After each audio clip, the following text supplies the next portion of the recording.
In my last video, I talked about lots and lots of Disney movies, which I understand is not a topic that everybody can apply to themselves, so I thought today I'd make things a tad more interesting and talk about something that will either create a lot of controversy or everyone will eat up and will get billions and billions of views. I thought I'd talk about two rival franchises, my Star Trek and my Star Wars Laserdiscs. Starting with the Star Trek. And I have just about as many Star Trek discs as I do Star Wars, so it's going to be pretty even keel. First, we're going to take a look at Star Trek II, The Wrath of Khan. This is the original 1982 Laserdisc release. As you can easily tell there by the stereo video disc symbol, as well as the extended play at the bottom and the laser vision. It's definitely 30 years old, or almost 30 years old. It'll be 30 years old next year. It's got the classic Paramount blue logo that shows up on many Paramount discs of the time period. In fact, I'm pretty sure it shows up in all of my Paramount discs of the time period. And it pretty much looks like they scanned in a really crappy 35mm print of the movie, which is disappointing because this movie has a lot of cool visual effects, especially when you consider the low budget, and it has quite a bit to offer. And they really didn't do this movie justice, but this movie came out before the advent of widescreen and really taking good care of your home video releases. If you look at the back, it's like a regular VHS thing with various shots from the movie, time information, the rating. Came in stereo, which is something that I believe the VHS really couldn't reciprocate, and that's pretty much it for this one. This one's probably my second worst Star Trek Laserdisc. But for almost a year, it was the only Star Trek Laserdisc I had, so, or at least the Star Trek Laserdisc of The Wrath of Khan. The next disc is Star Trek The Motion Picture. One of the worst Star Trek movies ever. Contrary to what my cousin says. He absolutely loves this movie. I'm not sure why.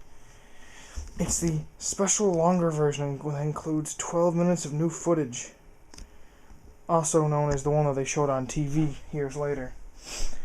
This one is a dual disc set, two sides CLV, actually three sides CLV. I forgot whether it was CAV or not. I haven't watched this print in quite some time. This disc has heavy, maybe extensive is the better word, extensive laser rot, and at times it's just almost unwatchable. And as you can see, it looks almost identical in the way it's designed to The Wrath of Khan's Laserdisc. Got the stereo and the time and everything. Year it was made. This one's not nearly as impressive as some of the other discs, but right now I'm taking a look at the movies that I only have standalone releases. I have a big Star Trek box set to show you guys. Next we have the standard issue of Star Trek Generations. The massive mashup of Kirk and Picard, and what is ultimately one of the most disappointing Star Trek premises ever. It is the widescreen edition. It is the first Star Trek disc to include a Dolby Digital surround sound track, and it I believe it's three sides, with the middle side being on CAV for the warp core breach scene. When they crash into the planet, you can see the chapters there, and the Dolby Digital logo down there. It's one of the earliest Dolby Digital discs available, so it's got a really cool Dolby Digital surround sound mix that has things going all over the place and really shows the enhanced element of surround, and pretty much proves all of the benefits of surround sound at the time. The next disc I have, which is the last one that's not in a box set, is the Star Trek First Contact Laserdisc. As you can clearly see, it's got the THX Laserdisc and Dolby Digital marks.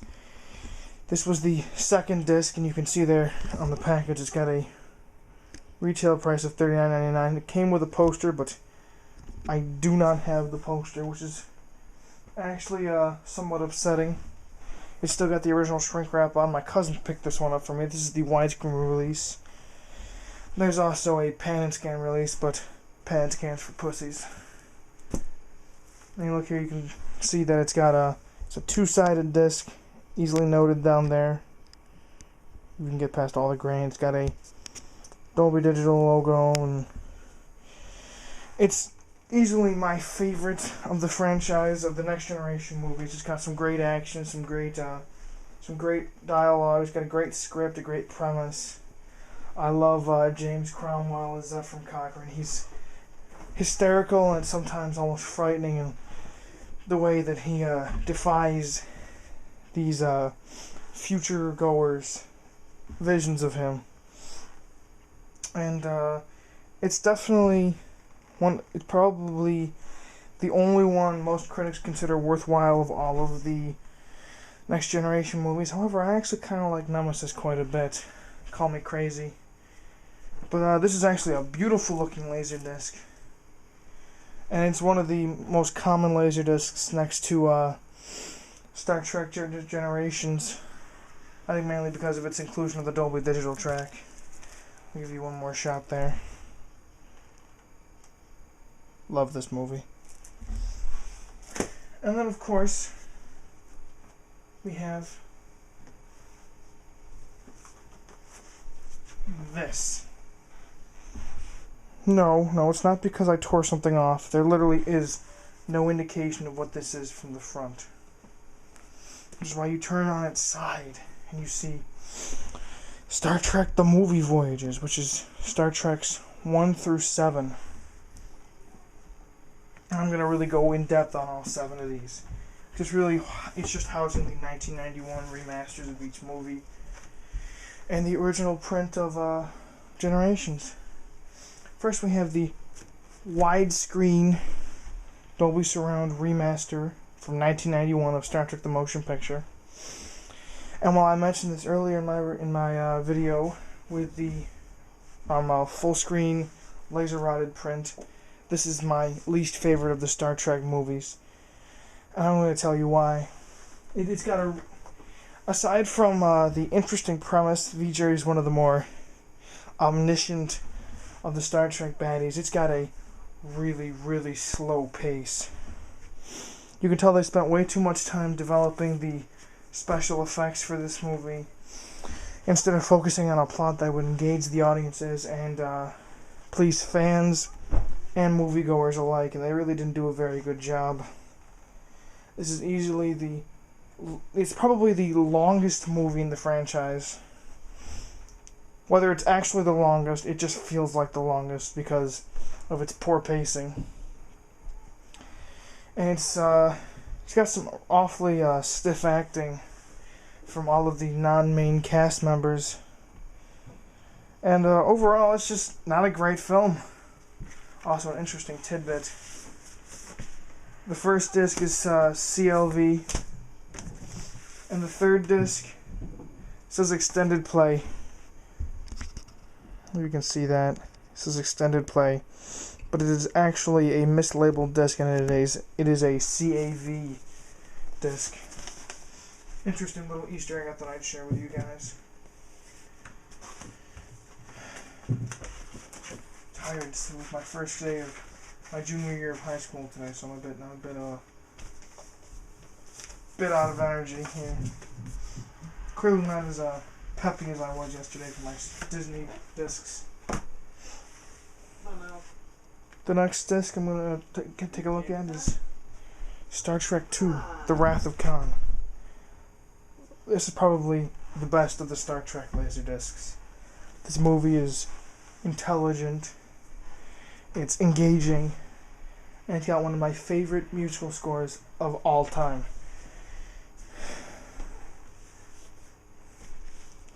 Plus, it's got Ricardo Montalban. You literally can't go wrong. It's literally physically impossible. I mean, come on, the guy made the Spy Kids movies worth watching.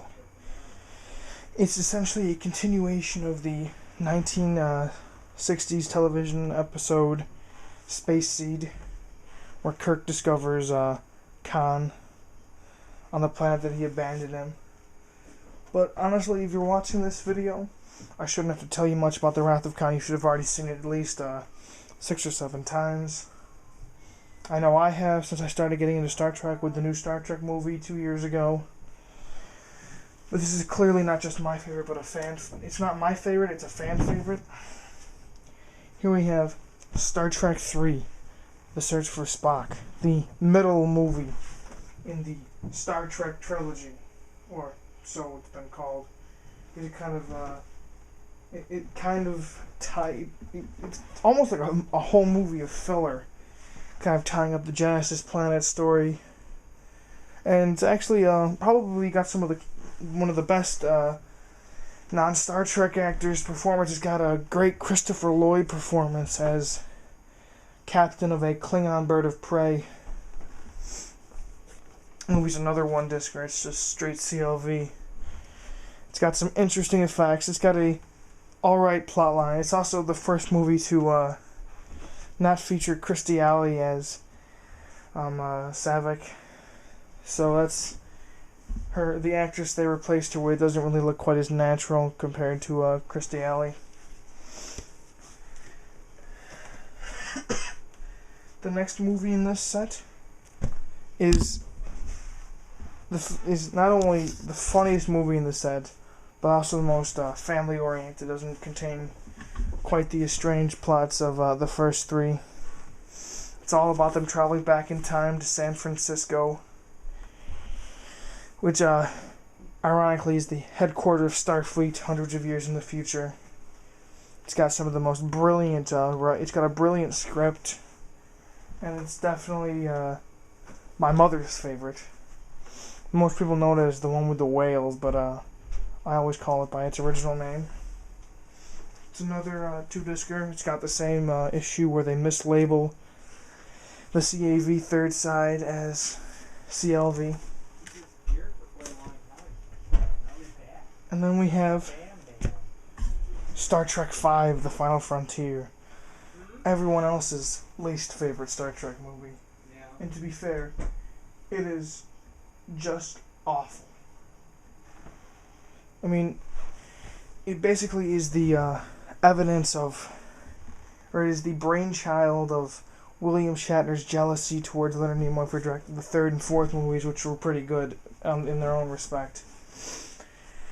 And there's just not one scene that really impresses me about this movie. I mean, it's got a dumb plot. It's just, they're searching for God, and religion really shouldn't be a huge element of a Star Trek movie, in my opinion. But that's just me. I'm not going to talk about this one very long because I want to get to my favorite Star Trek movie. Star Trek VI, The Undiscovered Country, the Special Home Video Edition. Nothing really special because it contains all the footage it contained in the theatrical edition. But this one, not only... Excuse me. My bad. Not only does it have some of the best action, it has also got the most well-rounded mix of humor, action, and science fiction. In Kirk's attempt to save the Federation from the wrath of the Klingons and the downfall of galactic peace. This one I have a tough time describing because you really just need to watch it to experience it. It's just magical. It's the swan song, the true swan song of the Star Trek cast. And it's got one of the actresses who's in Sex and the City, but that's just one solo watch. And then it also has Star Trek Generations, which I already talked about, and I don't feel like going over again because I don't really like Star Trek Generations. Although it's probably the one I've seen the most. Now as I put these away, I'm preparing my dialogue for the Star Wars Laserdiscs, which could be either productive or rage creating. Because I have some interesting opinions on my Star Wars prints. The first disc we're going to look at, however, is probably one of the least well received of the entire saga. This is the Japanese Laserdisc release of Star Wars Episode 1, The Phantom Menace. This is the theatrical print, which you can only get on VHS in America. Because when it came out on DVD, Lucas extended the pod racing scene and did a few other interesting tidbit additions. It's got the Obi. It's got the THX markings, the widescreen. It's got the 20th Century Fox. Got the Laserdisc graphics marking. And this is easily one of the best looking Laserdiscs in my entire collection. I have a pretty huge collection of good looking Laserdiscs. As you can see, it looks kind of plain, but when you open it up, there's a kind of... I won't lie, it's kind of a disappointing shot of the Naboo Palace cliff shot. And you can see all the chapters are named in Japanese, so unlike my Disney discs, I have no idea what they're saying. It's a nice looking gatefold set, and it's probably the newest Laserdisc in my collection, other than Saving Private Ryan, which should be here in a week or so.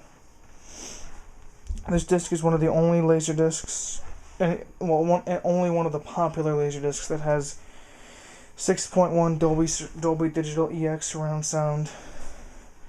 And I'd say this is a perfect Laserdisc, but I'd be lying because fucking Jar Jar ruins everything.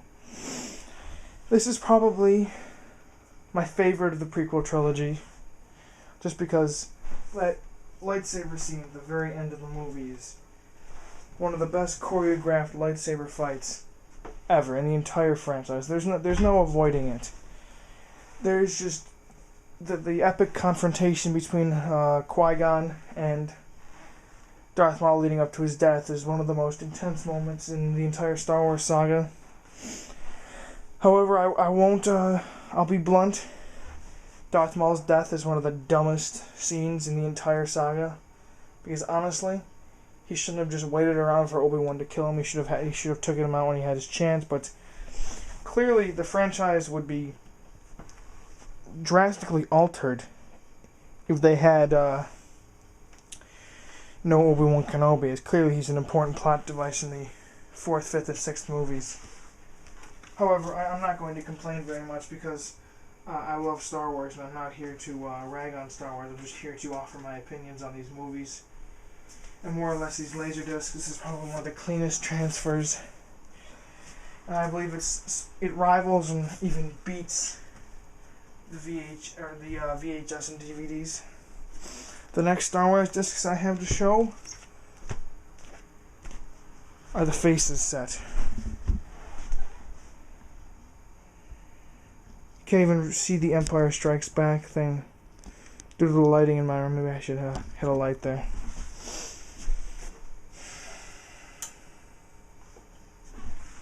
Now you can see it clearly. This was the CLV THX mastered release of the same mastered print from the Definitive Collector's Edition, which is the Star Wars box set I don't have.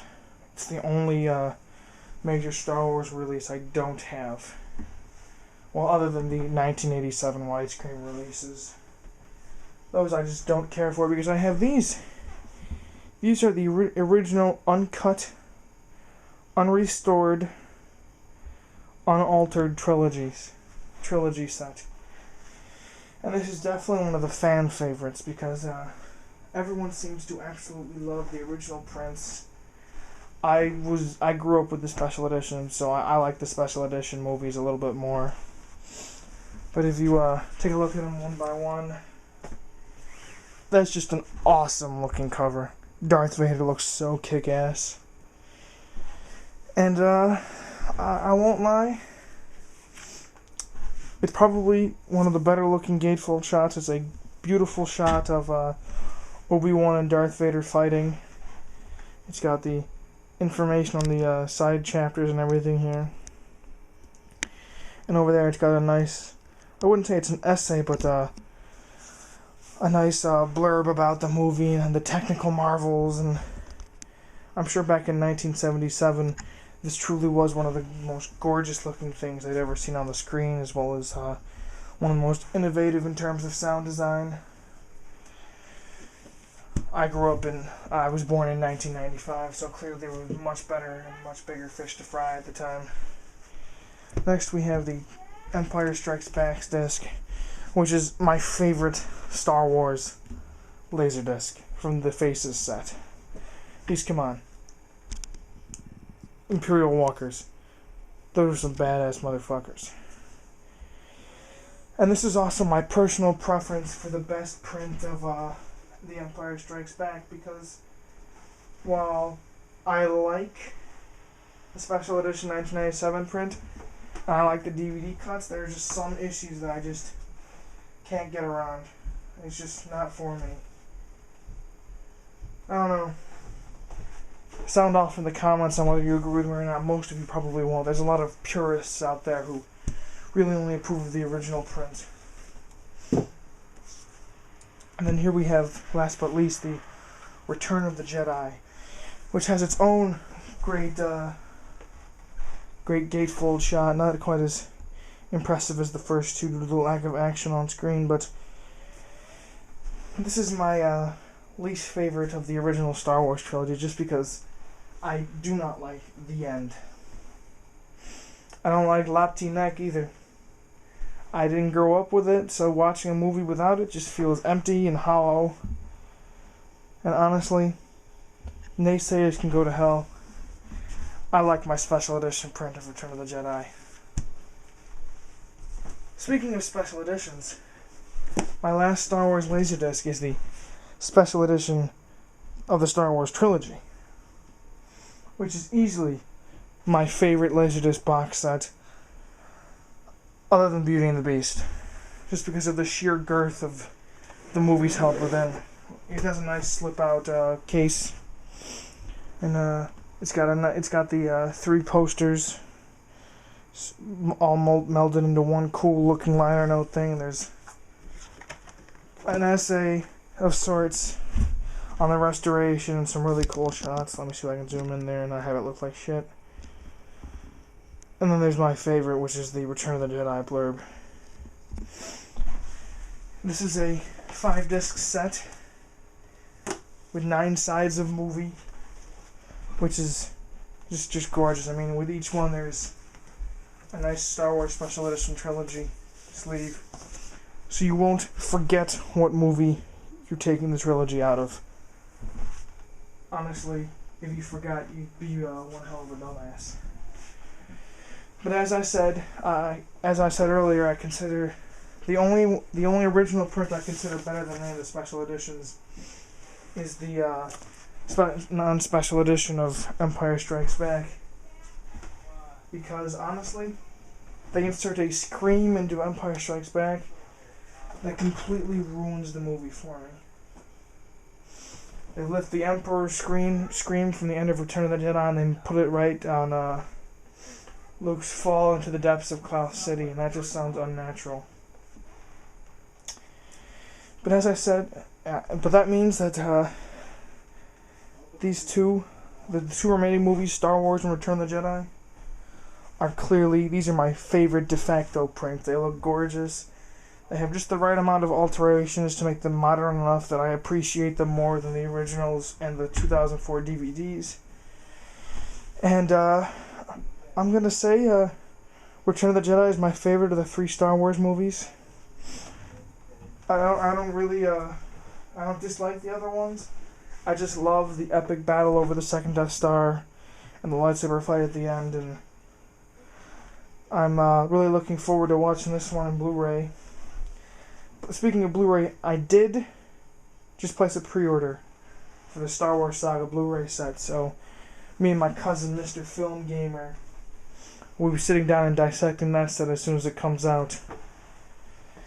But that's enough for now. I think I've made my word on the Star Wars trilogy and the Star Trek movies. I hope you've enjoyed this second look into my Laserdisc collection, because now I gotta think of what I'm gonna show you guys next. Try to do it all in different groups. Maybe I'll do sci-fi movies that aren't Star Wars. I don't know. We'll see when I get around to it. Thanks for watching. See you guys next time.